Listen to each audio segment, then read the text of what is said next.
প্রথমেই হাবিব ভাই যে কথা বলছে আমার কিন্তু পার্সোনাল স্ট্যান্ডিং তাই কি মামলাবাজি করা যাবে না। আমি এমনও দেখতেছি যে অজ্ঞাতনামা আছে হাজার হাজার, সে অজ্ঞাতনামা হাজার হাজারে আমি এমনও পরিবার পাইছি যারা জামাতে ইসলাম বিএনপি কে সমর্থন করে, তাদেরকে তুলে নিয়ে গেছে। সো সেখানে স্পেসিফিক যার বিরুদ্ধে এলিগেশন থাকবে ভাই তাকে নিয়ে যাবেন এবং তার বিচার করা হবে। দ্বিতীয় কথায় যে সুযোগ পেয়ে আওয়ামী লীগ সুযোগ সন্ধানীও ঢুকতে চাবেই। এদের ছাত্র দলের ছেলে পেলে পিটা একটা জায়গায় বন্ধ করে দিচ্ছে, পুলিশ এক জায়গায় অ্যারেস্ট করছে। তার মানে এই না যে আমরা we will open the flood gate, আর যে ফ্লাড গেট ওপেন করতে চাক সেটাকে আমরা প্রতিহত করবো। দেখ আমি আগের কোশ্চেনে একটু আসি।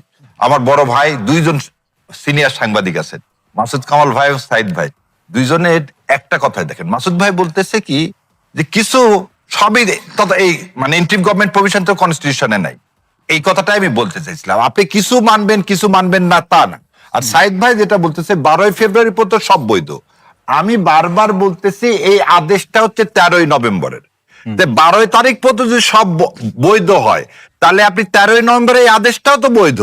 তাহলে এই আদেশটা বৈধ অনুযায়ী আমরা তো ভোট করলাম, তাহলে যখন আদেশটা বৈধ হবে তখন এই আদেশের সাথে যে শপথের তফসিল সেটাও বৈধ। আমার প্রশ্নটা আমি আবার সাইদ ভাইকে পরিষ্কার করে দিলাম। হ্যাঁ, সুপ্রিম কোর্টে 106 এই সরকার গঠন হয়েছে, এই সরকারের শপথ করছেন, সেটাও তৈরি করা হয়েছে একটা শপথ, সেটা তো কনস্টিটিউশনের মধ্যে নাই। আপনি একটা শপথ তৈরি করছেন অ্যাজ লাইক অ্যাজ দিস শপথের মতন তৈরি করে তো আপনি করছেন। সেখানে আজকে সবচেয়ে বড় একটা জিনিস কি, বিএনপি কিন্তু একবারও বলতেছে না যে ওনারা করবেন না। মাইন্ড ইট, এই জায়গাতে কিন্তু একটা যেটা জামাত ইসলামের সম্মানিত আমিন বলছেন যে ওনারা করবেন, কেমন করে করবেন আমরা সেটা দেখতে চাই। ওনারা যেভাবে করবেন করলেই হলো। প্রথম কথাটা কি, করলেই হলো। জুলাই সনদের বাইরে যে আমি আপনাকে যেটাই বলি, বিএনপি বা জামাত বলেন এনসিপি বলেন সবাই জুলাই শক্তি। না, এখানে আমার একটা প্রশ্ন আছে আলোচনা, এই যে মানা এবং সেটাকে বাস্তবায়ন করার যে প্রক্রিয়াতে, এটা তো বিএনপি একভাবে বাস্তবায়ন করবে, জামাত না সেই সুযোগ নাই। মানে আমি সেটাই বলছি যে সেই সুযোগ নাই। বিএনপি এটাকে মেনে, আমরা আলোচনার প্রেক্ষাপটে বলছি, বিএনপি এটা মানলো এবং তারা ওত নিল এবং সেটা বাস্তবায়ন করলো। সেই জায়গাতে আপনারা যদি আবার বলেন এটা বিএনপির মতো করে মানলো, তখন আমরা এটা মানি না, এই প্রশ্ন আসবে না। এই প্রশ্ন আসবে না। কেন আসবে না আপনাকে বলি। এখানে বলা আছে কি, কোরআনের প্রশ্ন দেওয়া আছে 60 জন এবং কোরআনে নিয়ে এটা আলোচনা হবে, 180 দিনের মধ্যে বাস্তবায়ন হবে। দ্বিতীয় কথাটা হচ্ছে যে যেটা কুযুক্তি বলতেছে, আমি কুযুক্তি বলবো না। রাজনীতিতে কৈটুল্য ছিল, চাণক্য ছিল এবং থাকবেই। এটা হচ্ছে রাজনীতির গণতন্ত্রের একটা কি সৌহার্দ্য। কিন্তু কথা হচ্ছে সব কথার শেষে যদি আপনি বলেন তাল গাছটা আমার, কথা হলো জুলাই সনদকে যদি আপনি ডেভিয়েট করতে যান তাহলে দেশে অচল অবস্থা হবে। এই জায়গাতে যাওয়া যাবে না। আমাদেরকে ধারণ করে, জুলাইকে ধারণ করে, যেমন আমি আজকে বলি, আজকে সকালবেলা আপনারা দেখছেন কিনা জনাব তারেক রহমান যখন স্মৃতিসৌধে গেছে তিনি কিন্তু খালি 71 নিয়ে বলেননি, উনি বলছেন 71 থেকে 24 পর্যন্ত যত শহীদ হয়েছে তার মানে মধ্যে কি নূর হোসেন থেকে শুরু করে ডক্টর মিলন থেকে শুরু করে সবাইকে উনি ধারণ করছেন, তাই না? আমরা যদি সবাইকে ধারণ করি তাহলে জুলাইকে ধারণ করতে হবে। আমরা হচ্ছে প্রথমে নেগেটিভ দিকে যাব না। প্রথম কথা তর্কের খাতিরে তর্ক না, জুলাই সনদ বাস্তবায়ন করতে হবে। এবং দ্বিতীয় একটা জিনিস বলি, আপনার যেটা ভাই বললেন 51% লোকের মতামত, আপনি 60% লোকের মতামতকে অবজ্ঞা করতে পারবেন? 60% লোক হ্যাঁ ভোট দিছে, 51% লোক বিএনপিতে ভোট দিছে। গণতন্ত্রের বিউটি হচ্ছে সংখ্যাগরিষ্ঠ লোকের মতামতকে সম্মান প্রদর্শন করা। তাহলে হ্যাঁ ভোট যেটা দিছে সেটা আপনি পছন্দ করেন আর না করেন, দ্যাট ওয়াজ অ্যাপ্রুভ।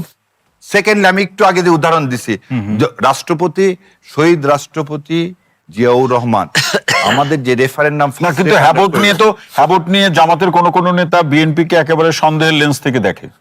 আমি বলতেছি না, আমরা একটা মানুষ হিসাবে আগে এদেশের সবার প্রথমে বাংলাদেশ। আমার কথা এখানে আমি কিন্তু একটা জিনিস বলি যে জামাত বিএনপি, যেমন আমি একটা জিনিস বলি যে প্রথম ভাই একটু আগে একটু কথা হচ্ছে তখন বলি 5টার দিকে আমি প্রথম বলছিলাম আমির জামাতকে যে এই ভোট নিয়ে একটা পক্ষ চাবে যে ভোট নিয়ে, ভোটের যে ইঞ্জিনিয়ারিং হয়েছে এই বিষয়ে কোনো সন্দেহ নাই, কিন্তু কথা হলো এই সব নিয়ে চাবে আমরা রাস্তায় নামি। এটা করলে দেশ শেষ। ভোটকে মেনে নিতে হবে। এটা কেমন হলো? ইঞ্জিনিয়ারিং হয়েছে কোনো সন্দেহ নাই। বলতেছি আপনাকে, বলেন। কারণ জুলাই সনদ সবার আগে। আপনি যদি আজকে যেমন সাইফের এলাকার কথা বলি, আমি এরকম বহু এলাকার 57টা এলাকার কথা আমি জানি যেখানে 5টা পর্যন্ত একদম ঠিক আছে, টিভিতে পর্যন্ত ঘোষণা হয়েছে ঢাকা 7-এর ইয়াকে ডিক্লার ঘোষণা করছে, তারপর কিন্তু ফল উল্টায় গেছে। কিন্তু কথা হলো যে এই জিনিসগুলোকে আজকে নিয়ে আসলে বিভেদ বাড়বে। আমাদের কথা হলো এই জিনিসগুলো একটা শ্রেণী চায় যে ভোটের এই জিনিসগুলো আমরা নিয়ে আসি, তাহলে জুলাই সনদকেও যেন তারা বলে জুলাই সনদের এই ভোটটাও রিগিং করে হয়েছে, এই জায়গায় যাওয়াই যাবে না। কারণ জুলাই সনদে 60% যে ভোট দিছে সেকে সম্মান করেন, জুলাই সনদকে বাস্তবায়ন করেন, সবাই তো মেনে নিছে। আপনার একটা কথা কি, জামাত বলেন এনসিপি বলেন সবাই তো মেনে নিছে ভাই। আর আইনি পথ তো আছে যে আপিল করার, আপনাদের কোনো প্রবলেম হয় আপনি নির্বাচনে আপিল করবেন, কিন্তু আপনি মেনে নিয়ে সংসদে গেছেন, শপথ নিয়ে নিছেন। এখন আর ভোটের ওই কথাটা আপিল ছাড়া আর খোলা মঞ্চে আপনি বলেন না, বরং আপনি কিসের জোর দেন যে 51% লোক 60% লোকের ভোটকে সম্মান করবে, করে জুলাই সনদ বাস্তবায়ন করবেন। সে যেভাবে হোক 180 দিনের মধ্যে জুলাই সনদ বাস্তবায়ন চাই। আর 180 দিনের মধ্যে যদি জুলাই সনদ বাস্তবায়ন না করেন, কনসিকুয়েন্সটা উইল বি সেভার, যেটা এই দেশ বিয়ার করতে পারবে না। এটা খেলে আমাদের জন্য না। আমি এটা ভাইদেরকেও বলবো, এই দেশের যে তার মানে কি এর পরের লাইনটা কি? এর পরের লাইনটা যদি আমাদের মধ্যে যদি আবার রাস্তায় নামেন, আবার একটা মেসা করেন, দেশে কিচ্ছু নাই, তলাবিন ঝুড়ি যদি 71-কে বলে থাকেন তাহলে এখন ঝুড়িই নাই।